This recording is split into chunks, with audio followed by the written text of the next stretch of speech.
You want to graciously respond to all reviews. All reviews that you can, and some engines don't allow you to respond, but Yelp does and Facebook does. Now, if it's a positive review, somebody jumped on there and just said, man, you guys were awesome. I love what you do. We've been taking our family there for years. Jump in there. Show some gratitude. Thank them. They took the time. They felt that you performed so well that they wanted to jump online and shout about it for everybody to hear. Thank them for that energy. They didn't have to do that. So jump in there and just simply say, man, I am so glad that you guys have a positive experience with us. We strive to make every interaction that we have uplifting and beneficial for your family. Thanks for sharing. If someone's saying something grateful about you, it's just like if you got a compliment in person. If you got a compliment in person, do you just go back to what you're doing, or you go, you know what? Thank you for that.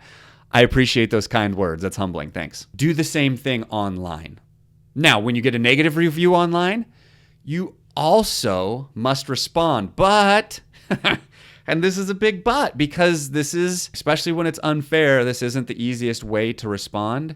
You must respond with empathy. You must give the impression that you care about your customers enough to be empathetic even when it goes wrong, even when it's not fair. You have to resist the urge to torch someone online. There's nothing to gain. Remember, everything is transparent, and lighting somebody up because of their defamation of you doesn't do you any good to put them down.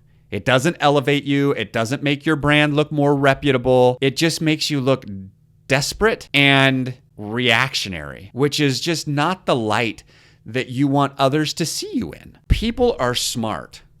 Okay, and what I mean by that is consumers are smart today because of all this transparency that we have, and the consumer knows anything can be said. They're smart. They can look at a review and know whether or not that person just had an axe to grind. They can see that. They can sense that. Now, not 100% of the time, but more times than not. So that works in your favor. So your response in an empathetic, willing to serve them and make them right kind of way builds trust. Respond in a way that goes, I am so sorry that your experience with us was lousy. I'm sorry that you felt the need that you needed to get out there and tell everybody about it. That must have been really frustrating and a really awful experience that you had with us, and I'm very sorry.